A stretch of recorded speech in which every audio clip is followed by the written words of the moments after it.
നിങ്ങളുടെ favourite shows ഇനി ഒരിക്കലും മിസ്സാവില്ല. ഇപ്പോൾ C5 കാണും നിങ്ങളുടെ ഫേവറേറ്റ് ഷോസ് തികച്ചും സൗജന്യമായി. വേണ്ട മോളെ, അങ്ങനൊന്നും ചെയ്യരുത്. പ്രിയങ്ക, സിനിമയുടെ പൂജയും നടക്കണം, കല്യാണവും നടക്കണം. അതിനെന്തെങ്കിലും മാർഗമുണ്ടോന്നാ നമ്മളിപ്പോ ചിന്തിക്കേണ്ടത്. ശരത്തെ, അങ്ങനെയാണെങ്കിൽ സിനിമക്കാരോട് ഇന്ന് വരാൻ പറ്റില്ല എന്ന് പറഞ്ഞാ പോരെ? എന്നിട്ട് വരുണോട് അനുവാദം ചോദിച്ചിട്ട് പ്രിയങ്കയ്ക്ക് പോവാലോ. താൻ എന്താ അവരെ കുറിച്ച് മനസ്സിലാക്കി വെച്ചിരിക്കുന്നത്? അവർക്ക് നഷ്ടം വരുന്നതേ ലക്ഷങ്ങളാ. നഷ്ടപരിഹാരത്തിന് കേസ് കൊടുത്താലേ അവരുടെ സിനിമയുടെ മുഴുവൻ ചെലവ് നിങ്ങൾ കൊടുക്കേണ്ടി വരും. അത് കൊടുക്കാനുണ്ടോ നിങ്ങളുടെ അച്ഛന്റെ കയ്യില്? ഒരു കാര്യം ഞാൻ പറയാം, കാര്യങ്ങൾ കൈവിട്ടൊന്നും തോന്നിക്കഴിഞ്ഞാ ഞാൻ മുങ്ങിക്കളയും. പിന്നെ നിങ്ങൾ നിങ്ങളുടെ കുടുംബമായിരിക്കും അനുഭവിക്കുന്നത് മുഴുവൻ.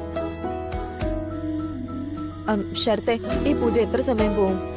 പ്രിയങ്ക എന്റെ കൂടെ വരികയാണെങ്കിൽ അവിടെ ഒന്ന് തിരികെത്തിക്കേണ്ട സമയം 15 മിനിറ്റിനുള്ളിൽ പ്രിയങ്ക ഞാൻ ഇവിടെ തിരിച്ചെത്തിക്കാം. ഷുവർ ആണോ?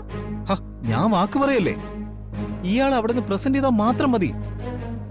അത് കഴിഞ്ഞ് എന്തെങ്കിലും പറഞ്ഞ് നമുക്ക് അവിടുന്ന് പോരാം. എന്റെ കൃഷ്ണ, എന്തൊക്കെയാ കേൾക്കുന്നേ? ഇതിനിടയ്ക്ക് പ്രിയങ്ക പോവാനോ? അതൊന്നും പറ്റില്ല. ചേച്ചിക്ക് ഇപ്പൊ എന്താ കാണണ്ടേ? മാനക്കേട് കൊണ്ട് അച്ഛനും അമ്മയും ഹൃദയം പൊട്ടി ചാവുന്നതാണോ? അതോ ഞാൻ ഇതിനകത്ത് തൂങ്ങി ചാവുന്നതാണോ? എനിക്കിപ്പോ ഇവിടുന്ന് ശരത്തിന്റെ കൂടെ പോയേ പറ്റൂ. അതിന് ചേച്ചി എന്നെ ഒന്ന് സഹായിക്കണം. ഞാൻ എന്താ സഹായിക്കാനാ? ഒരു മാർഗമുണ്ട്. തൽക്കാലം എന്റെ ഈ ആഭരണങ്ങളും വേഷവും ഒക്കെ അണിഞ്ഞ് ചേച്ചി സ്റ്റേജിൽ ഇരിക്കണം. ഞാനോ? അതൊന്നും പറ്റില്ല. പറ്റില്ലെങ്കിൽ വിവാഹം മുടക്കുക എന്ന മാർഗം മാത്രമേ എന്റെ മുന്നിലുള്ളൂ. ഞാനത് ചെയ്യും.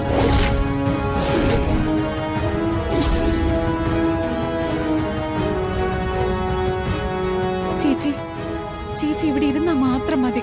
ഇങ്ങോട്ട് ആരും കയറാതെ സോനിയും ജാനിയും നോയിക്കോളും. സോന, ഒരു കാരണവശാലും ഇവിടെ പിടിക്കപ്പെടരുത്.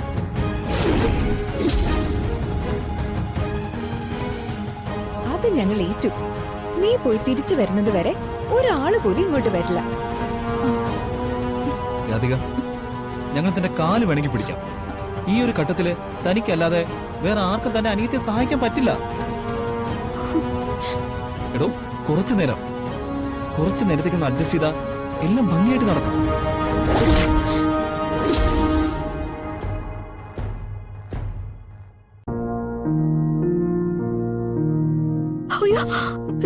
പ്ലീസ് ചേച്ചി, ഇപ്പൊ ഞാൻ പോയില്ലെങ്കിൽ എന്നേക്കുമായിട്ട് നമ്മുടെ കുടുംബം ഇല്ലാതാവും.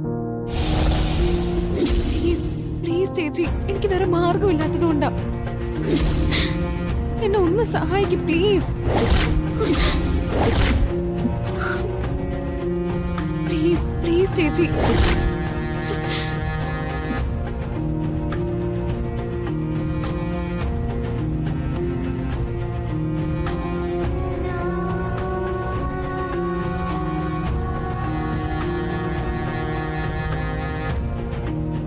നിനക്കൊന്നും സംഭവിക്കരുത്.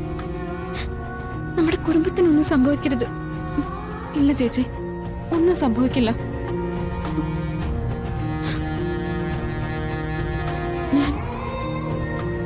ഞാൻ നിന്റെ വേഷമായിട്ട് ഇവിടെ ഇരിക്കാം.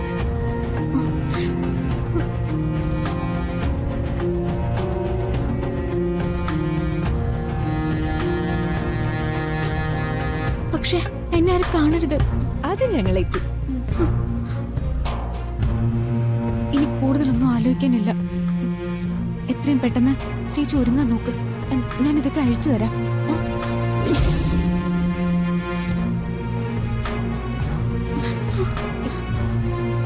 മോളെ, ഒന്നും വരില്ല ചേച്ചി. ഭഗവാൻ കൃഷ്ണൻ ചേച്ചിയുടെ കൂടെ ഇല്ലേ? നമ്മുടെ കുടുംബത്തെ ചേച്ചിയുടെ ഭഗവാൻ കരയിക്കില്ല.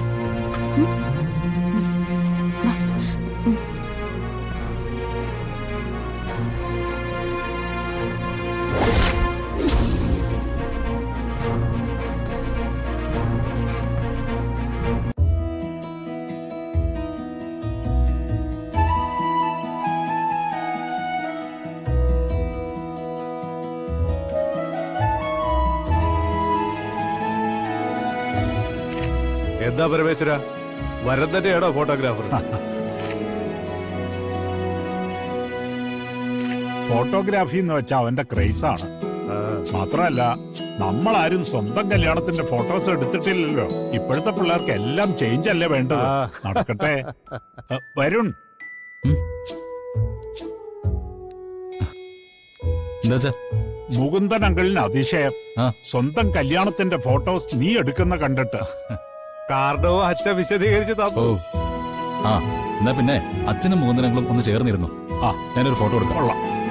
തിരുവോടെ എടുത്തു. ആ നാല് ചിരിച്ചേ, അടിപൊളി. ദാ. ഞാൻ ഇപ്പൊ വരാം അച്ഛാ. സോമേട്ട ഒരു മിനിറ്റ്. എടാ എടാ ബിജു, പെൺകുട്ടി ഒരുങ്ങി കഴിഞ്ഞോ? ഞാനങ്ങോട്ട് പോയില്ല. ഇതെന്തിനാ എന്നോട് കൂടെ കൂടെ ചോദിക്കുന്നേ? അല്ല, പെണ്ണ് റെഡി ആയിട്ടുണ്ടെങ്കിലേ എനിക്ക് അയാളുടെ ഫോട്ടോസ് ഒന്ന് എടുക്കണമെന്നുണ്ട്. നല്ല ചേലായിരിക്കും. പെണ്ണ് ഒരുങ്ങുന്നിടത്തേക്ക് വരം പോവുക, എന്നിട്ട് അവളുടെ ഫോട്ടോ എടുക്കുക. കുറച്ചു കഴിഞ്ഞാലേ കയ്യിലോട്ട് കിട്ടുകയല്ലേ? ആ, എടാ എന്നാലും പിന്നെ ഫോട്ടോ എടുക്കുകയോ വീഡിയോ എടുക്കുകയോ എന്തോടോ ആവാലോ. എടാ അത് കല്യാണം കഴിഞ്ഞിട്ടല്ലേ. ആ കല്യാണത്തിന് മുമ്പ് അയാൾ ഒരുങ്ങി നിൽക്കുന്ന ഒരു ബ്യൂട്ടി, അതാ എനിക്ക് പകർത്തണ്ടേ. നമ്മുടെ നാട്ടിലെ ഇതിനെ നല്ല നട്ടപ്രാന്തെന്നാ പറയാറ്. കഴിഞ്ഞില്ലേടാ നിന്റെ ഫോട്ടോ എടുപ്പ്? അയ്യോ, കഴിഞ്ഞിട്ടൊന്നുമില്ല. ഇപ്പൊ എന്താ മോഹമെന്നറിയാമോ? പെൺകുട്ടി അണിഞ്ഞൊരുങ്ങി നിൽക്കുന്നതിന്റെ ഫോട്ടോ എടുക്കണം. ആ, അതൊരു ത്രില്ലല്ലേടാ.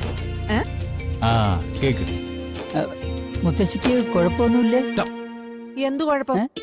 ആൺപിള്ളേരായാലേ ഇച്ചിരി പോക്രിത്തരമൊക്കെ വേണം. കണ്ട കേട്ട് പഠിക്കടാ. അതെ, മറ്റുള്ളവരെ ബുദ്ധിമുട്ടിക്കാത്ത രീതിയിൽ. അല്ലെങ്കിൽ പിന്നെ ഈ പ്രായത്തിൽ എന്താടാ രസം? കേട്ടാ കേട്ടാ എന്റെ പൊന്നു മുത്തശ്ശി, ഇതൊക്കെയാണ് ഞങ്ങൾ മനസ്സുകൊണ്ട് ആഗ്രഹിക്കുന്ന ന്യൂജൻ മുത്തശ്ശി. അതേടാ, ഞാൻ മനസ്സുകൊണ്ടേ ന്യൂജന. ഇവിടെ ഈ നടക്കുന്ന ചടങ്ങൊന്നുമല്ല, നല്ല അടിപൊളി കല്യാണോ എന്റെ മനസ്സിൽ. പേരക്കുട്ടിക്ക് പറ്റിയ കൂട്ട്. മോനെ, നിനക്കിപ്പൊ എന്താ വേണ്ടത്? നിന്റെ പെണ്ണിന്റെ ഫോട്ടോ എടുക്കണം. നീ പൊയ്ക്കോടാ, പോയി എടുത്തോ. കണ്ടടാ കേക്കടാ. പക്ഷേ കൂടുതൽ ബഹളം ഒന്നും ഉണ്ടാക്കാതെ ഒതുങ്ങിപ്പോയി എടുത്തോണം, കേട്ടല്ലോ. താങ്ക് യു മുത്തശ്ശി, thank you thank you thank you. ഈ ചിരി ഉണ്ടല്ലോ, ഈ കള്ളച്ചിരി, ഇതെന്ത് ക്യൂട്ടാണെന്ന് അറിയോ? ആ ഒന്ന് അനങ്ങാതെ അവിടെ നിന്ന് ഒരു ഫോട്ടോ എടുക്കട്ടെ. നിന്നു റെഡി.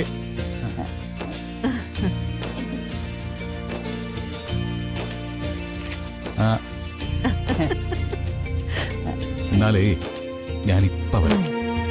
പിന്നെ അച്ഛനും അമ്മയും ചോദിച്ചാലേ ഒന്ന് അഡ്ജസ്റ്റ് ചെയ്തേക്കണം. നീ ഒന്ന് പോടാ ചെക്ക. അച്ഛനും അമ്മയല്ല, ഈ മണ്ഡപത്തിലുള്ളവര് മുഴുവൻ ഒന്നിച്ചു ചോദിച്ചാലും അത് ഞാൻ കൈകാര്യം ചെയ്തോളാം. എന്റെ ചക്കര മുത്തശ്ശി. ഞാൻ പിന്നെ വരാം. മുത്തശ്ശി എങ്ങനെ സാധിക്കുന്നത്? പോടാ.